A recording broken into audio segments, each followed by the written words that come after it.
Olá! Nós lemos na Bíblia um momento em que Jesus foi transfigurado. Mas a pergunta que eu faço, que eu abro o programa de hoje é o seguinte: a Bíblia nos ensina que por ocasião da segunda volta de Jesus, os salvos irão ressuscitar e subirão para o céu junto com o Pai. Mas a pergunta que chegou para a gente é o seguinte: se nós vamos ressuscitar, se nós morremos e dormimos até a volta de Jesus, e quando Jesus voltar iremos ressuscitar, como que a gente explica a aparição de Moisés e Elias no Monte da Transfiguração?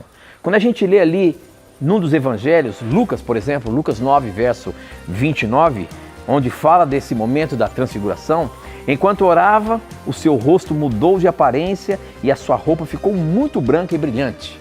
Jesus, né? De repente, dois homens aparecem ali e começaram a falar com ele. Eram Moisés e Elias. E aí a pergunta fica: será que Moisés e Elias ressuscitaram antes? Se ressuscitaram antes, podemos afirmar que talvez Maria tenha ressuscitado? Os apóstolos tenham ressuscitado e estejam no céu? É isso? Como que podemos explicar? Esta e muitas outras questões você acompanha agora, pois está no ar, Na Mira da Verdade.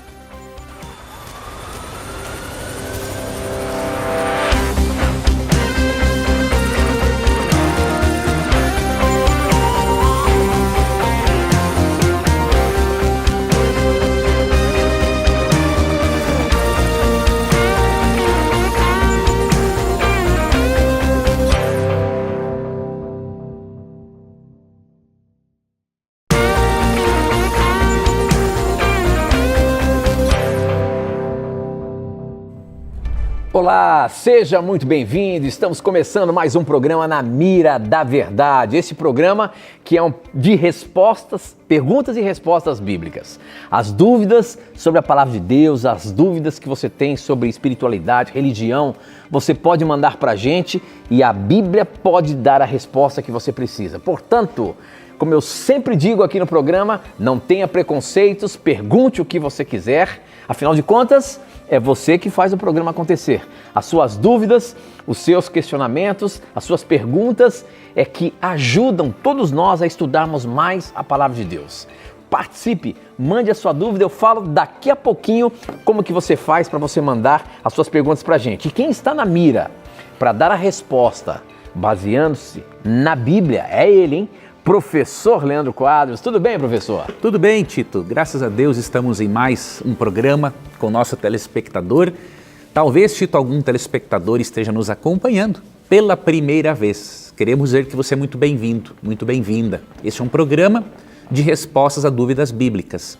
Você vai enviar a sua pergunta, o Tito vai selecioná-la entre as muitas que recebemos e vai remeter a mim para encontrarmos a resposta na Bíblia. Então, vamos aguardar a sua participação e esperamos que você nos acompanhe mais vezes aqui na TV Novo Tempo.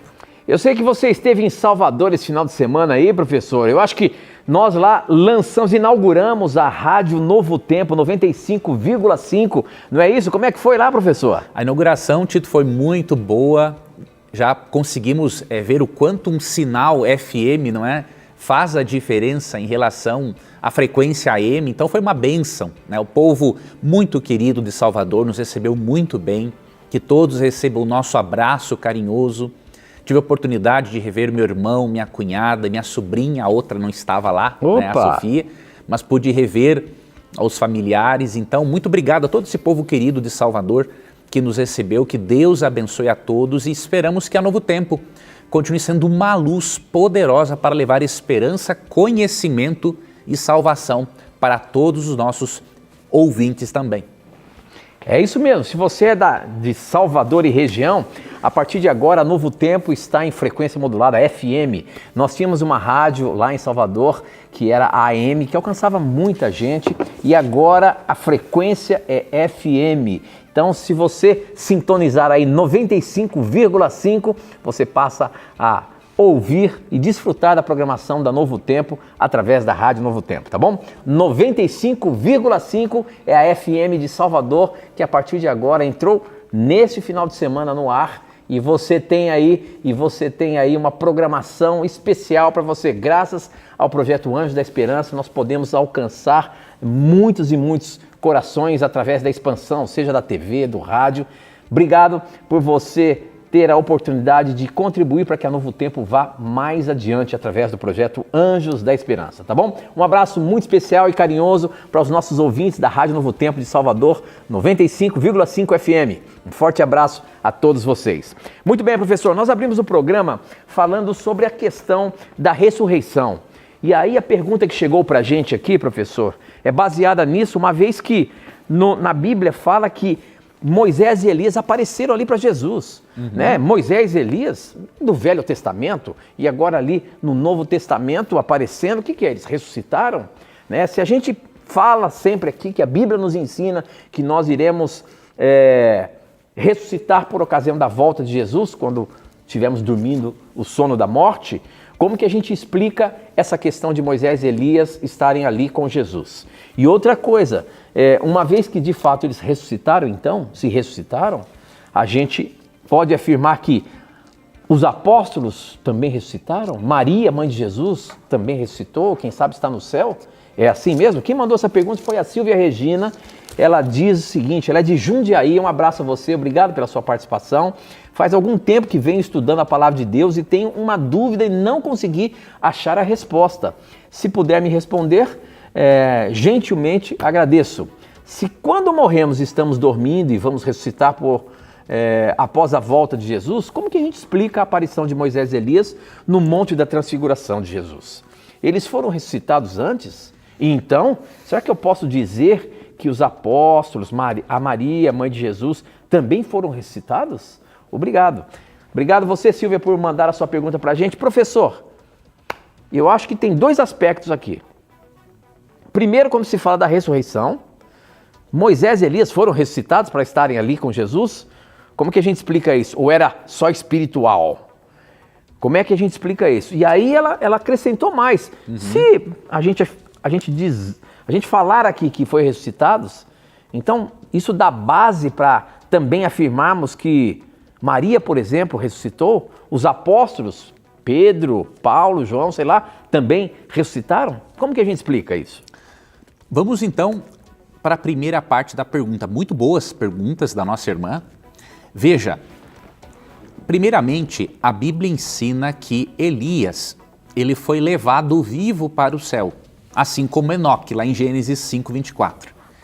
E aqui, em 2 Reis capítulo 2, versos 9 a 14, lemos que Elias foi levado vivo ao céu. Aqui no verso 11 diz assim, indo eles andando e falando, aqui estava Elias e seu sucessor Eliseu, indo eles andando e falando, eis que um carro de fogo com cavalos de fogo separou um do outro, e Elias subiu ao céu num redemoinho. Então Elias pôde aparecer no Monte da Transfiguração porque ele foi levado vivo para o céu. Ele não conheceu a morte. Tá bom? É importante aqui, só abro um parêntese. Possivelmente um irmão, um amigo espírita, já ouviu falar que João Batista era Elias reencarnado. Não era.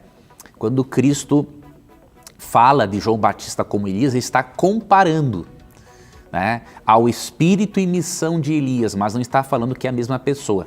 Porque se Elias não morreu, é óbvio que não poderia reencarnar em João Batista. Então, só esse parêntese para ajudar o nosso telespectador espírita que, quem sabe, tem ouvido a respeito e cria dessa forma.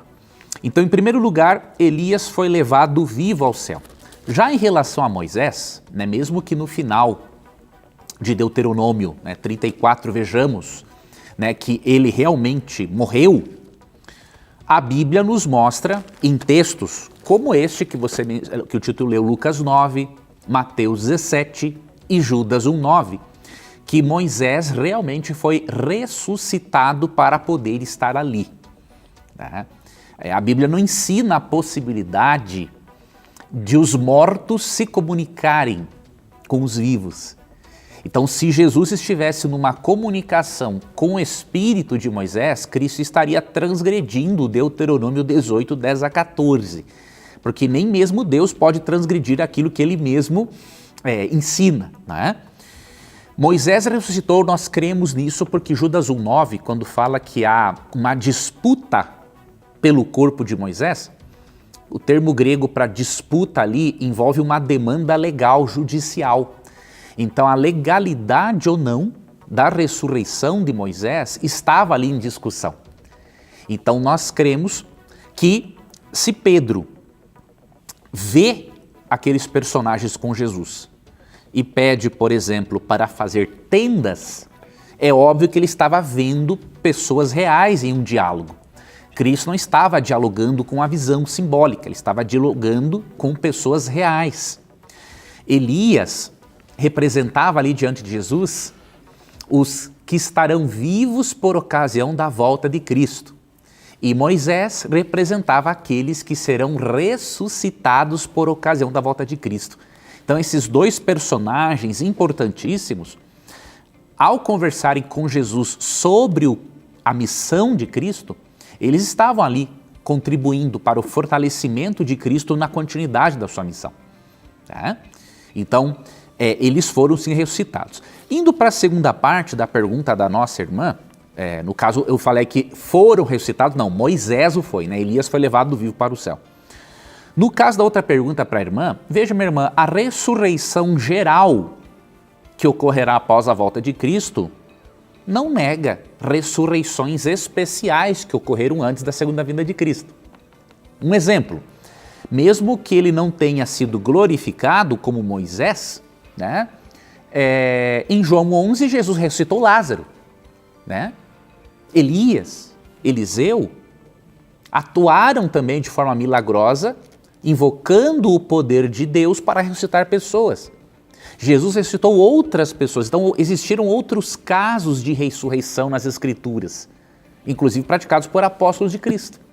Então, a ressurreição geral da segunda vinda não nega as ressurreições especiais. E as ressurreições especiais não negam a ressurreição geral. Você tem que fazer essa diferença apenas entre ressurreição geral e ressurreições especiais, que Deus decidiu realizar antes. Inclusive o próprio Cristo realizou várias. E sobre a possibilidade dos apóstolos e Maria ressuscitarem, veja, a possibilidade existe, mas como a Bíblia não ensina, então nós não podemos especular. A Bíblia menciona por nome no céu, com nome, apenas 3 pessoas.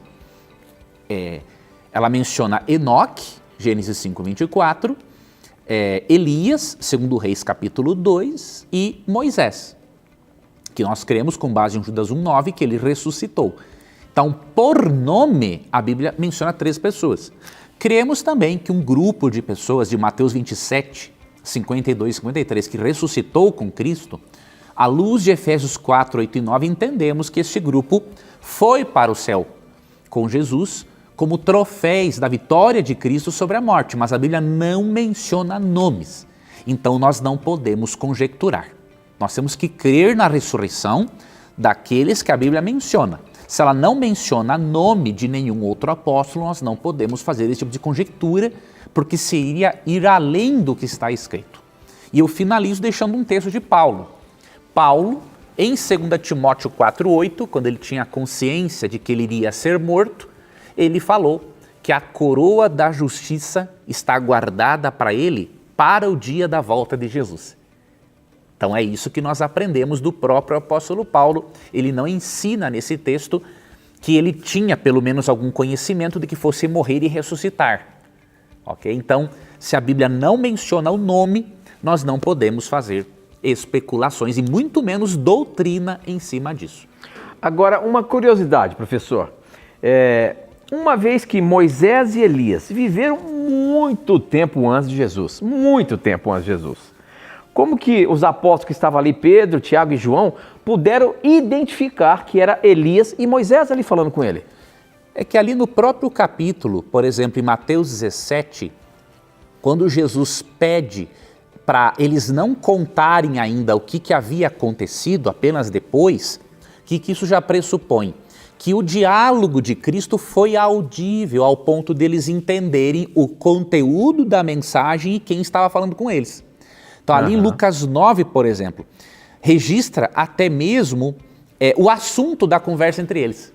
Então, como foi possível para o profeta registrar e para o historiador registrar o conteúdo da conversa, ele pôde registrar também os personagens da conversa.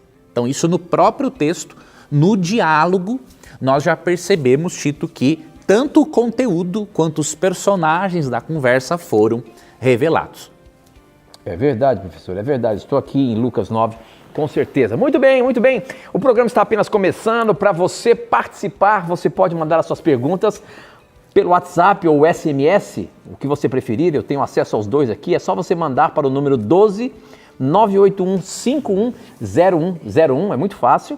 12 981 510101.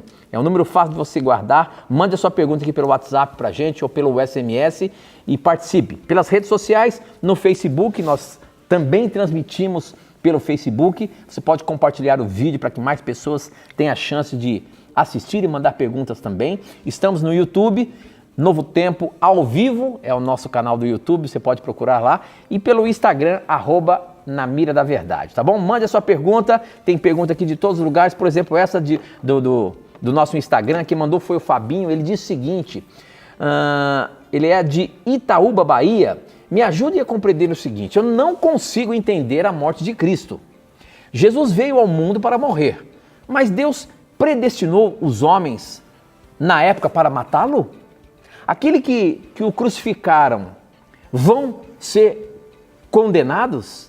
Por que Jesus teve que morrer nas mãos dos homens? Me parece que os judeus que o crucificaram, Jesus foi predestinado a carregar a culpa da morte, ou melhor, os judeus foram predestinados a carregarem a culpa da morte de Jesus? Sinceramente, não consigo entender. Professor, como que a gente explica aí a questão da morte de Jesus? Houve uma predestinação daquele povo o matar? Houve uma predestinação do povo judeu ser o povo escolhido que o condenaria? Como que a gente explica isso? E Jesus era judeu, certo? Sim, Jesus era judeu. Vamos lá. Primeiramente, meu irmão, Deus predeterminou, sim, o plano de salvação. Mas Deus não predeterminou que seria necessário Cristo ser torturado para isso. O que nós vemos na prefiguração dos rituais do santuário e nos sacrifícios, os cordeirinhos, eles eram mortos, mas não torturados, não é? Então todos os cordeirinhos eram mortos no lugar do pecador. Esses cordeirinhos prefiguravam o Messias, o Cristo, mas eles não eram torturados. Então o que Deus prefigurou e predeterminou? A morte de Cristo. Agora Deus não predeterminou que Cristo fosse torturado. O que aconteceu? É muito difícil nós dizermos, né, como que seria a morte de Cristo. Por exemplo, se os judeus todos tivessem aceitado, se boa parte da nação tivesse aceitado a Cristo como os Messias. Não é simples explicar, não é? Como que ele iria morrer? Nós sabemos que ele iria, porque Deus em Gênesis 3,15, para Eva, ele já prometeu que o descendente dela, da mulher, esmagaria a cabeça da serpente. Então isso era muito conhecido desde o Éden, que um substituto morreria pelo ser humano. Só que o que acontece? Com o tempo, Satanás passou a entender isso. E obviamente que na sua fúria, ele impulsionou muitas pessoas, não apenas judeus, mas romanos também, a odiarem Cristo, a torturarem o Salvador na cruz, os romanos neste caso, e não apenas matá-lo. Agora, com certeza, Jesus morreria por nós, porque não tem outra forma de Deus pagar a dívida que temos para com a lei dele mesmo, tá? Agora, já que aí está a soberania de Deus, Deus predeterminou, né, que Cristo morreria. A Trindade predeterminou isso, né? Hebreus 9,14 mostra a Trindade atuando no plano de salvação, né? Só que o que acontece? Satanás, ele decide entrar no meio para torturar a Cristo. Primeiramente, impedir Cristo de realizar isso. Depois ele tortura, né? E aí Deus, apesar disso, tendo a história nas suas mãos, Deus usa aquilo que foi mal para cumprir o seu plano final. Então há uma diferença entre predeterminar o plano de salvação e certos detalhes quando Satanás, por seu livre-arbítrio, decidiu torturar ao Criador. Mas ele se deu mal, porque mesmo que uma criatura tente interpor-se num plano de Deus, interferir nesse plano, Deus ainda tem esse plano nas suas mãos. Muito bem, muito bem. Nós temos que ir para o intervalo, mas olha, antes do intervalo, o Anderson Silva escreveu algo que eu queria deixar registrado aqui. Deus continue abençoando esse programa fantástico. Na Mira deveria estar transmitido em rede nacional, em todos os lugares. Graças a Deus e a Novo Tempo e o Na Mira da Verdade, fui impulsionado a ler mais a Bíblia da maneira correta. As dúvidas que tenho hoje são questões que ainda não temos respostas. Louvo a Deus por todos da Novo Tempo, professor e Tito, parabéns, que Deus abençoe. Eu só fiz questão de ler isso aqui porque aqui está o objetivo do programa Na Mira da Verdade. Incentivar você a estudar mais a Palavra de Deus. Esse é o nosso objetivo, é motivá-lo a estudar a Palavra de Deus. É só aqui que nós encontramos as respostas que precisamos. A gente está aqui para ajudá-lo a encontrar essas respostas, mas leia a Bíblia, estude mais, faça desse livro o seu manual de sobrevivência e eu tenho certeza que você vai entender o plano de redenção na sua vida. Que Deus lhe abençoe. Nós vamos para um intervalo rapidinho, não sai daí não, a gente volta já já.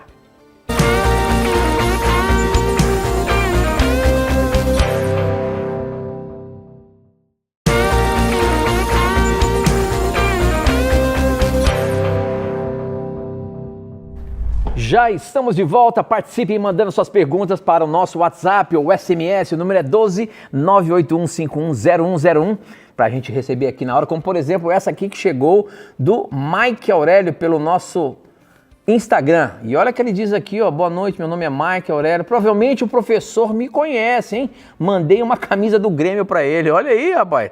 Como que eu não vou lembrar? Quando ganha um presente desse, fica todo faceiro aí, né? Rapaz, um presente desse aí não tem nem como descrever. Isso vale mais de $1 milhão. Né? Mas olha só, ele fez uma pergunta aqui, professor. Você vai ter que ajudar ele agora. Olha o que ele perguntou. Eu queria fazer uma pergunta. Faz anos esse presente. Se na segunda vinda de Cristo a morte é aniquilada, como vai haver morte no milênio? Então vamos ajudar ele a entender essa situação aí. Boa Primeiro, pergunta. Na vinda de Cristo, a morte vai ser aniquilada ali? É isso mesmo? E no milênio vai haver morte? Então vamos explicar isso aí para o nosso... A gente junto aí vai aprendendo a estudar a palavra de Deus, né? Com as mais diversas questões que chegam. Como é que você explica essa questão aí? Porque eu achei um pouco confuso aqui. Vamos ajudar aqui o Mike a entender essa questão da segunda vinda de Cristo e o milênio que a Bíblia apresenta lá. Vamos lá. Ó, essa camisa eu ganhei do Mike tem uns bons anos, Chito, então está na hora de ele mandar atualizada, né? Olha o apelo que eu fiz para ele. Tá pedindo presente ainda? Não, esse presente tá lá, rapaz, intacto. Mas veja, meu irmão, prazer, viu, receber a sua pergunta desse amigo conterrâneo. Veja, meu irmão, a Bíblia ensina, olha que curioso, quando Cristo acabar com a morte definitivamente, isso ocorre pós-milênio. É pós a segunda vinda, sim, mas como nós cremos que o milênio começa após a segunda vinda, então a morte acaba de forma definitiva após o milênio. Por quê? Porque após o milênio, há a ressurreição dos ímpios.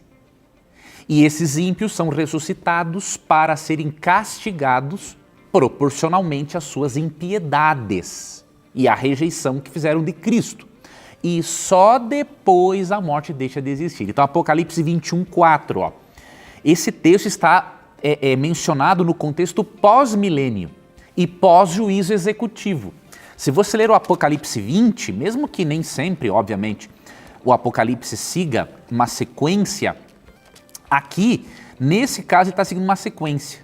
Você vê no capítulo 19 a menção à volta de Jesus, capítulo 20, milênio, não é? Junta depois o juízo na sua fase executiva, e aí, capítulo 21, verso 4, ó, verso 1, vi novo céu e nova terra, pois o primeiro céu e a primeira terra passaram e o mar já não existe. Então isso aqui ocorre depois do milênio do capítulo 20, ó. E aí verso 4, ele lhes enxugará dos olhos toda lágrima e a morte já não existirá. Já não haverá luto, nem pranto, nem dor, porque as primeiras coisas passaram. Então a morte, ela deixará de existir para os justos logo após a segunda vinda. Mas de uma forma definitiva, ou seja, que não exista mais morte de ninguém, é só após o milênio, após Deus castigar os ímpios, destruí-los definitivamente. E aí sim a morte deixará de existir. Muito bem, professor, muito bem. Eu estou acompanhando aqui o pessoal do Instagram que está mandando perguntinha pra gente aqui, ó. Essa perguntinha eu já pesquei. Quem mandou foi o Davi Locke. A pergunta do Davi, ele diz o seguinte: boa noite, Tito, boa noite, professor Leandro. Sou o Davi, sou de Brusque, Santa Catarina, tenho 13 anos. Obrigado, a gente fica muito feliz em ver os jovens participando da programação da Novo Tempo, do programa Na Mira da Verdade. Eu faço questão de colocar sua pergunta aqui, Davi. Sou luterano e a minha dúvida é a seguinte: quem que escreveu o livro de Hebreus? Pois não diz no nome do livro quem escreveu, apenas Carta aos Hebreus. Vocês poderiam me responder essa dúvida que eu tenho há muito tempo? Obrigado, Davi, pela sua participação. Professor, vamos ajudar o jovem Davi aqui, ele é luterano. Obrigado por você mencionar a igreja. Isso é muito importante para a gente, porque a gente está estudando com todos. O objetivo nosso aqui é a gente juntos nos unirmos em estudo da Palavra de Deus. Obrigado pela sua dúvida, viu? E aí, professor, a gente consegue ter uma noção de quem escreveu? Realmente não fala ali quem que escreveu. Tem algum aspecto na Bíblia que dá a entender alguém que escreveu esse livro? Meu jovem, muito obrigado, viu, pela sua pergunta aí. Parabéns aí pelo seu interesse na Palavra de Deus desde cedo, né? Um abraço para todos os nossos irmãos também, da Igreja Luterana. Fazia tempo que eu não via alguém se identificar, não é, aqui no Na Mira da Verdade como um luterano. Então, obrigado por você ter acompanhado, estar acompanhando o nosso programa. Veja, a sua pergunta é muito importante e eu vou lhe dar aqui parte da resposta. Por que parte? Eu tenho uma convicção, mas eu vou te dizer o porquê que é parte da resposta. Realmente, o livro de Hebreus, ele não identifica, né, de forma clara o seu autor. Isso faz com que estudiosos cristãos do assunto, alguns creem, e eu me encontro nesta linha como aprendiz, não como estudioso, mas como aprendiz, que Paulo escreveu Hebreus. Outros eruditos, né, já não creem que Paulo escreveu Hebreus. Existem argumentos a favor e contra, tá? Então, por exemplo, alguns argumentos contra. O estilo literário de Hebreus realmente é diferente do estilo epistolar, estilo de escrever epístolas, cartas, né, usado pelo apóstolo Paulo. Em contrapartida, eu creio que isso não significa que Paulo não possa se utilizar de um outro estilo. Por exemplo, enquanto ele usou um estilo epistolar para escrever as suas epístolas, em Hebreus ele usou esse estilo mais de um sermão, porque Hebreus realmente parece ser mais um sermão, tá? Agora, a favor de Paulo, nós temos o seguinte: o autor aos Hebreus, ele demonstra um conhecimento muito profundo da cultura judaica. E ao mesmo tempo ele consegue expressar um profundo conhecimento da cultura e um cristocentrismo impressionante na Epístola aos Hebreus. Então nós vemos que a pessoa dos autores do Novo Testamento, a pessoa mais apta para unir essas duas coisas, não é? Conhecimento profundo da cultura judaica e cristocentrismo, ou seja, tornar Cristo o centro deste sermão aos Hebreus, nós vemos que Paulo realmente seria a pessoa mais capacitada, diríamos assim, tá? Então, esses são alguns argumentos, né? Você vai ver outras pessoas pensando diferente, esse não é um ponto de salvação, mas eu particularmente, eu creio realmente, na minha humilde opinião, que há mais evidências para crermos que foi o apóstolo Paulo realmente o autor da carta ou do sermão, né, feito aos Hebreus. Muito bem, eu queria aproveitar esse momento para dizer que você pode estudar com a gente aqui no programa Na Mira da Verdade. Nós temos o guia de estudo da Revista Esperança Novo Tempo, Na Mira da Verdade. Textos difíceis que foram preparados com muito carinho pelo professor Leandro Quadros, para que você possa se aprofundar mais nas várias perguntas relacionadas à palavra de Deus. Por exemplo, o dom de línguas vem de Deus? É um dos temas que ele aprofunda mais sobre isso. Podemos falar com os mortos? E aí, será que a gente pode falar com os espíritos? Existe arrebatamento secreto? São 10 temas fascinantes que o professor Leandro Quadros aprofunda os estudos para que não tenha dúvida nos textos mais difíceis da Bíblia. Peça agora mesmo 0 operadora 12 21 27 3121. É fantástico esse guia de estudo. Você pode também usar o WhatsApp. Se você tiver com seu telefone na mão, pode mandar um WhatsApp para a gente. Olha só o número, não é o número do Na Mira não, tá? É o número da Escola Bíblica que você pode solicitar o seu guia de estudo. 12 982 44 4449. Anota aí. 12 982 44 4449. Você pede a revista que nós vamos entrar em contato com você, tá bom? Professor, eu até queria pedir para que você explicasse para a gente, porque a lição número 1, eu estou vendo aqui, ela é meio diferente aqui. Eu queria que você, de repente, explicasse qual foi o objetivo, qual foi a sua estratégia de você montar esse guia de estudo e essa primeira lição, atitudes necessárias para a compreensão da Bíblia. O que é isso aí, professor? Explica pra gente. Tito, realmente foi Deus me deu um insight de fazer isso após eu ler um capítulo, o capítulo de um livro. O autor desse capítulo, se não me engano, é o Dr. Gerhard Hasel, né? E eu achei muito interessante que antes de compreender a Bíblia, ele explica ali, e aí eu transcrevi trechos, né, nessa lição número 1 do Dr. Hasel. Antes de nós irmos à Bíblia para entendê-la, precisamos ter atitudes corretas para compreendermos o texto bíblico. Então, o que nós pensamos? Se eu criasse um guia de estudo de textos difíceis da Bíblia e não ensinasse ao estudante, né, da Bíblia a ter as atitudes corretas, ele poderia pedir esse guia de estudos com a motivação errada. Eu vou pedir para refutar. Eu vou pedir só para ver o que ele diz sobre o assunto e depois vou falar mal e coisas assim, não é? Vou pedir, mas depois se chegar aqui eu não gostar muito, eu já jogo em cima deixo ali no sofá em algum lugar e não tem tanta importância. Então o que eu quis mostrar para o internauta, né? Então foi estratégico o negócio aí. Foi estratégico, Tito. A pessoa tem que ter a atitude correta para Deus abençoar o estudo dela. E quais são as atitudes? Tem várias aqui, eu vou só mencionar algumas. Primeira atitude, né? Mente aberta e sinceridade nas intenções, motivação, fé racional, humildade, obediência, amor. Tá? Então, e oração.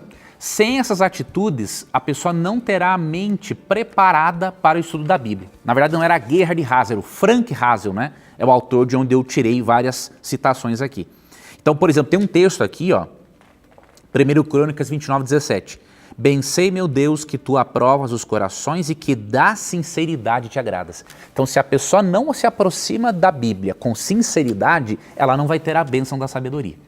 Então, essa lição número 1 é muito importante, amigo telespectador, que você faça primeiro, ou você amigo da Rádio Novo Tempo que vai nos ouvir. Então, fazendo essa lição, primeiro, as demais você não precisa seguir uma sequência lógica, mas esta aqui é muito importante que você faça primeiro, porque tendo as atitudes corretas, o Espírito Santo vai abençoar o seu estudo. Muito bem, muito bem. Nós temos alguns minutinhos ainda. Obrigado, professor. Então, peça a sua revista agora mesmo, 0 operadora 12 21 27 3121, ou mande um WhatsApp aí que está aparecendo na sua tela. 12 982 44 4449, tá bom? Essa aqui pelo WhatsApp, quem mandou, deixa eu ver se tem o nome, é o Renato. Ele diz o seguinte, ele é do Mato Grosso. Eu acompanho o programa há algum tempo, sou cristão da Igreja Batista e sou o Anjo da Esperança. Muito obrigado, Renato, por você fazer a Novo Tempo chegar a mais corações. Você está participando diretamente da missão. A pergunta dele é a seguinte, Queria saber se Lázaro morreu após a sua ressurreição. Morreu de novo? Por favor, pesque a minha pergunta. Foi pescada. Jesus ressuscitou Lázaro. E ele depois morreu de novo ou foi levado ao céu, professor? Tito, Temos aí 3 minutinhos para você responder. É bem provável que sim, né? Nós não temos na Bíblia, como mencionamos no início do programa, por nomes, a Bíblia só menciona no céu Enoque e Elias, que foram levados vivos, e Elias, que nós cremos ter sido ressuscitado. Depois menciona um outro grupo, que ressuscitou com Cristo e foi para o céu, aquele grupo de Mateus 27, 52 e 53, mas não menciona nomes. Então é bem provável, sim, né, que Lázaro tenha sim morrido e que ele vá desfrutar da coroa da vida eterna, assim como o apóstolo Paulo em 2 Timóteo 4,8, por ocasião da volta de Cristo. Eu convido a você, amigo, telespectador, a pedir o curso bíblico. Nós temos aqui uma lição específica, textos difíceis sobre a morte, e depois a lição de número 9, textos difíceis sobre o inferno. Se você pedir a revista agora mesmo, a nossa equipe está aqui à sua disposição, nós vamos lhe mandar um material muito precioso. Você vai poder entender esse assunto da morte, do inferno, à luz das Escrituras. Talvez seja diferente, é bem provável que será diferente da forma como você aprendeu na sua igreja. Mas nós estamos aqui de uma forma sincera, apresentando outras possibilidades interpretativas, não para desafiar, não para brigar, mas para esclarecer. Então, peça sua revista agora mesmo, você pode ligar para nós, 0 operadora 12 21 27 3121 e dizer o seguinte: olha, eu quero a revista Na Mira da Verdade. E vai ser enviada gratuitamente para a sua casa.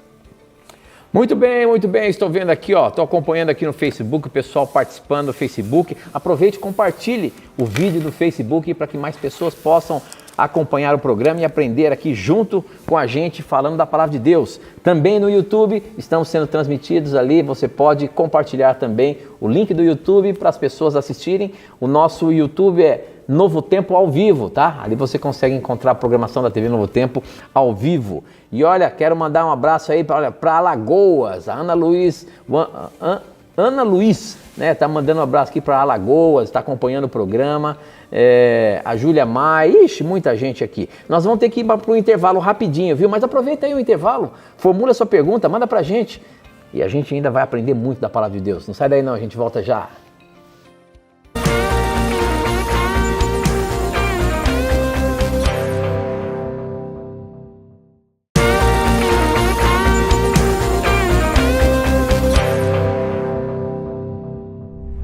Já estamos de volta aí, obrigado pela sua audiência aqui no programa Na Mira da Verdade. Você que está participando, mandando as suas perguntas, nunca desanime, viu? Às vezes a sua pergunta não é pescada, mas não desanime. Mande ela, que a qualquer momento ela vai ser pescada e a sua dúvida vai ser respondida, tá bom? Obrigado por você estar acompanhando a gente em qualquer lugar desse país aí, seja pela internet, seja pela TV aberta, seja pela parabólica. Obrigado pelo carinho da sua audiência. Tem uma pergunta aqui do Instagram. Mais uma vez, pessoal, tá bombando aqui no Instagram. Eu tenho que colocar a pergunta. Essa pergunta, quem mandou foi o Leonardo Meira. O Leonardo, professor, ele está perguntando o seguinte: eu tenho uma dúvida em relação a Jó 1,7.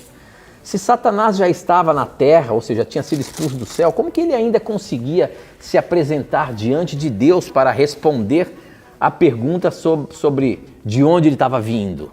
Nessa época de Jó, Satanás já tinha sido expulso do céu ou não? Gosto muito do programa, Deus abençoe a todos. Obrigado pela sua participação. E aí, professor, se ele já tinha sido expulso, ele ainda tinha acesso ao céu? Boa pergunta, muito boa pergunta. Realmente, meu irmão, nós entendemos que a expulsão de Satanás ocorreu bem antes, porque ali em Gênesis 3, quando Satanás joga Eva contra Deus, alegando que Deus estava mentindo, isso demonstra que Satanás tinha ido a um nível muito grande de rebelião. Então ele já não tinha mais realmente morada no paraíso. Agora o que acontece? Apocalipse 12:11 nos mostra algo de muito interessante, que Satanás ainda possuía acesso a outros mundos, né? Porque ele tentava os levar à rebelião contra Deus, mas que após a cruz ele perde também o acesso a esses outros mundos. Então eu vou ler esse texto e vou brevemente explicar para você. Apocalipse 12, 11 e 12, olha que interessante o contexto. Eles, pois, o venceram por causa do sangue do Cordeiro e por causa da palavra do testemunho que deram, e mesmo em face da morte, não amaram a própria vida. Por isso, festejai, ó céus, e vós, os que neles habitais. Ai da terra e do mar, pois o diabo desceu até vós, cheio de grande cólera, sabendo que pouco tempo lhe resta. O que nós vemos aqui? Que podemos dividir a expulsão de Satanás em duas fases. Na primeira fase, né, ele é expulso e ele encontra morada aqui na terra, porque nossos primeiros pais, ao pecarem, cederam o domínio do mundo para ele.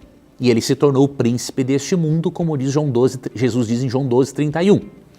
Porém, ele ainda tinha acesso a outros mundos. Então, aquela reunião ocorrida e mencionada em Jó, capítulos 1 e 2, não foi no paraíso, de onde ele já havia sido expulso. Foi em algum outro mundo. Porque aí, Apocalipse 12, 11 e 12, coloca esta segunda fase da expulsão após a cruz. E por que após a cruz? Quando lemos Colossenses 2, 14 e 15, entendemos que na cruz, Cristo expõe Satanás à vergonha. Ele mostra, Jesus Cristo mostra na cruz que Deus é amor, que Deus é justiça. E na cruz, os seres de outros mundos conseguem perceber, ver do que Satanás é capaz de fazer. Não é? Então não é uma contradição, simplesmente podemos dizer que essa expulsão ocorreu, diríamos, em duas fases. Ok, muito bem, muito bem. E olha só, eu estou aqui acompanhando o Facebook e nós abrimos o programa falando sobre aquela questão de Moisés e Elias, né, no mundo da transfiguração. E aí um dos nossos internautas aqui no Facebook, acho que é Nessinha Novaes, ela perguntou: Moisés e Elias são as duas testemunhas lá de Apocalipse que virá no tempo do fim? Será que a gente pode afirmar que Moisés e Elias são as duas testemunhas ali de Apocalipse? Não, veja, Moisés e Elias particularmente, eles não vão ter um papel, né, de virem aqui para o nosso mundo no tempo do fim.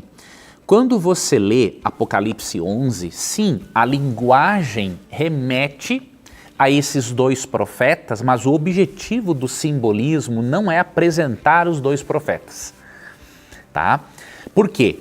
Você vê em Apocalipse 11, por exemplo, no versículo... Aqui, ó, no versículo 3... Darei as minhas duas testemunhas que profetizem por 1260 dias. Sabemos que um dia profético equivale a um ano. Então, essas duas testemunhas profetizarão por 1260 anos. Isso não é viável para Elias e Moisés de forma literal. Primeiro, porque Elias e Moisés já estão no céu. E segundo, não há um porquê deles pregarem aqui por 1260 anos. A linguagem nos leva, não é, a eventos que se passaram, né, no período de Moisés e Elias. Porém, ela é simbólica. Essas duas testemunhas são vistas pelos eruditos, e eu vou apresentar aqui para você as duas interpretações que para mim não se excluem, se complementam, com base em João 5,39, estudiosos creem que as duas testemunhas são a lei de Moisés e os profetas. Jesus fala, né, em João 5,39, examinai as escrituras, porque julgais ter nelas a vida eterna, e são elas mesmas que testificam de mim. Então, as duas testemunhas poderiam representar a lei de Moisés e os profetas, ou também o Antigo Testamento e o Novo Testamento. Para outros estudiosos, as duas testemunhas representam os cristãos que foram perseguidos nesse período de 1260 dias. A Bíblia também o foi, né? As duas testemunhas profetizando, vestidas de pano de saco, se estavam de luto. no período medieval, de 538 a 1798, as escrituras eram acessíveis ao alto clero, não eram acessíveis ao povo. Agora, nesse período, os filhos de Deus também eram perseguidos. E em Atos 1:8, Cristo fala que os seus seguidores receberiam poder ao descer sobre eles o Espírito Santo e eles seriam suas testemunhas. Então veja, esse termo testemunhas pode se aplicar à Bíblia e ou aos cristãos perseguidos. Eu creio que em ambos.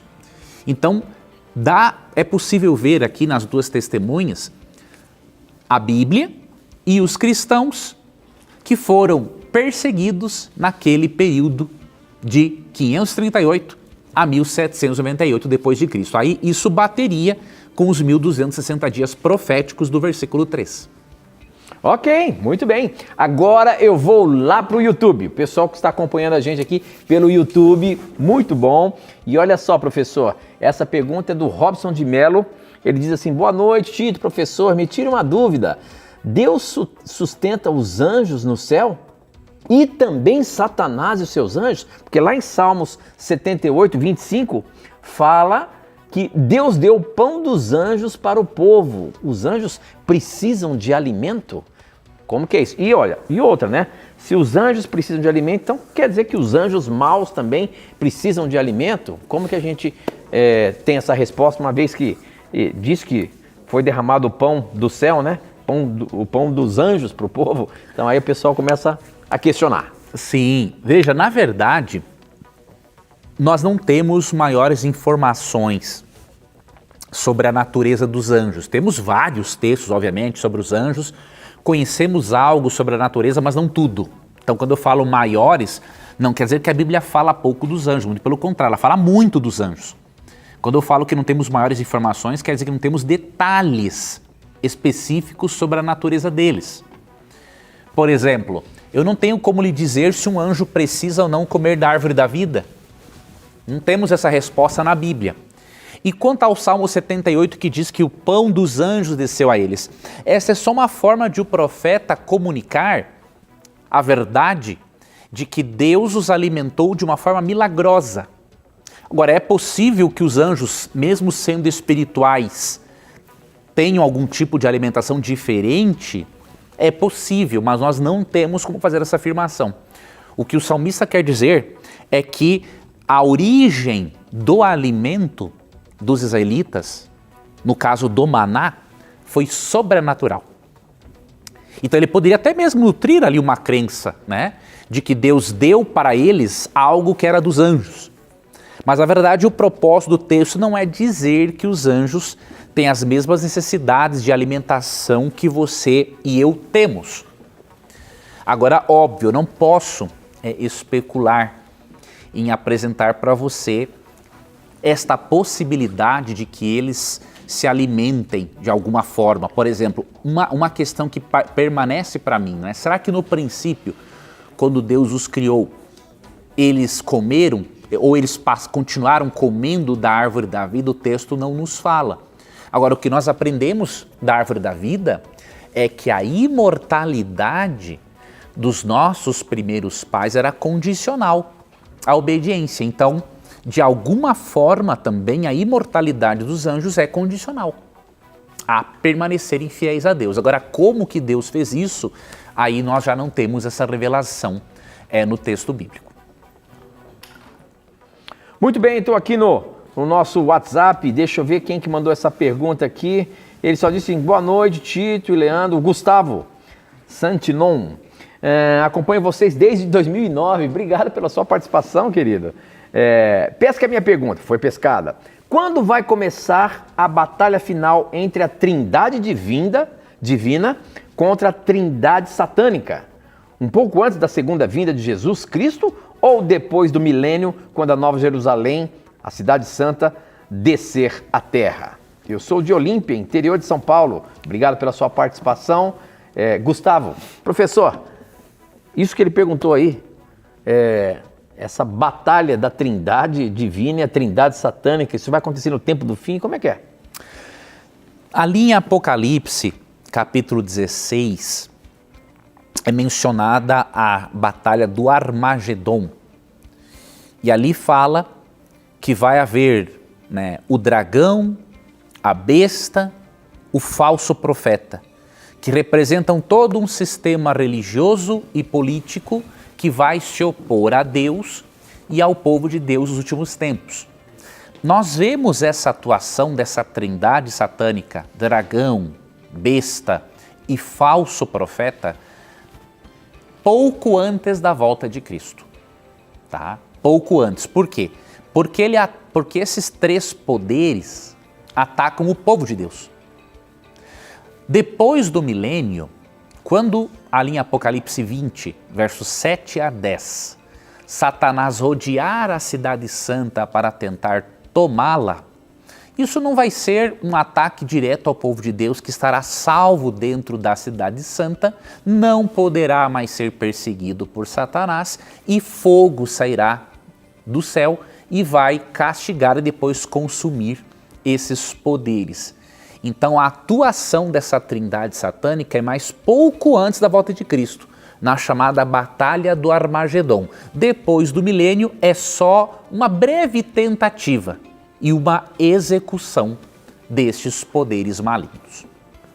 Ok, professor, nós temos ainda alguns minutinhos. Tem uma pergunta aqui do Marcos Severino, muito sincera, e vou colocar na mira. Boa noite. Como eu posso devolver o dízimo? Ou seja, como que eu faço a conta da devolução do meu dízimo? O que é do Senhor? Tem isso que eu tenho que devolver, ou melhor, o que é do Senhor? Tem que ser devolvido, né? Então, como que eu encontro o meu dízimo? Vamos ajudar aí, professor. Como que a Bíblia ensina essa questão do dízimo? Temos aí 2 minutinhos, vamos ver se a gente consegue responder. Vamos ajudar o nosso telespectador. Amigo telespectador, você vai ouvir, olha, eu leio cada coisa na internet. Pessoas chegam a dizer mas o pior é que a pessoa não diz isso com humildade, né? Por exemplo, você fez uma pergunta humilde. Você quer saber como calcular o seu dízimo. Então, você é um filho de Deus que está perguntando humildemente. Agora, eu vejo na internet as pessoas com arrogância dizendo o seguinte: a Bíblia não diz que dízimo é 10%, isso é invenção de pastor. Pelo amor de Deus. Como disse uma vez um professor, eu não tive o privilégio de ser aluno dele, mas fui um leitor. O professor Pedro Apolinário disse o seguinte, que a ignorância é atrevida, e ela é mesmo. O indivíduo, quanto mais ignorante sobre um assunto, mais atrevido ele é. E o indivíduo, quanto mais bem informado sobre um assunto, mais humilde ele é. E Malaquias 3,10, por exemplo, quando diz assim, trazei todos os dízimos à casa do tesouro, todas as vezes que você encontrar a palavra dízimo na Bíblia, tanto do hebraico quanto do grego, dízimo quer dizer 1/10 ou 10%. Um minutinho. Então, dízimo tem a ver com 10%. Então, 10% da nossa renda pertence a Deus. Para o adorarmos, reconhecendo que Ele é o dono de tudo, e para Ele usar isso na pregação do Evangelho. Então, lembre-se, dízimo, tanto no hebraico do Antigo Testamento quanto no grego do Novo Testamento, quer dizer 1/10 ou 10%. Então, pelo próprio nome dízimo, você já consegue perceber que isso equivale a 10%. Muito bem, professor, muito bem. Com essa nós encerramos aqui as perguntas de hoje. Muitas perguntas chegaram, muitas perguntas boas, tanto pelo YouTube como pelo Facebook, sobre o Instagram. Obrigado pela sua participação, obrigado por você mandar as suas perguntas pra gente. Eu sempre falo, é você que faz o programa acontecer, foi você que fez. E você que não teve a sua pergunta pescada, não desanima não. A qualquer momento ela estará na mira da verdade. A gente se encontra semana que vem, se Deus quiser. Obrigado, Tito. Obrigado, amigo telespectador, por sua companhia. E lembre-se que no nosso programa, sempre que você tiver a coragem de perguntar, a Bíblia terá coragem de lhe responder. Um abraço. Aqui você já sabe, sempre as suas dúvidas, os seus questionamentos estarão na mira da verdade. Até o nosso próximo encontro. Tchau.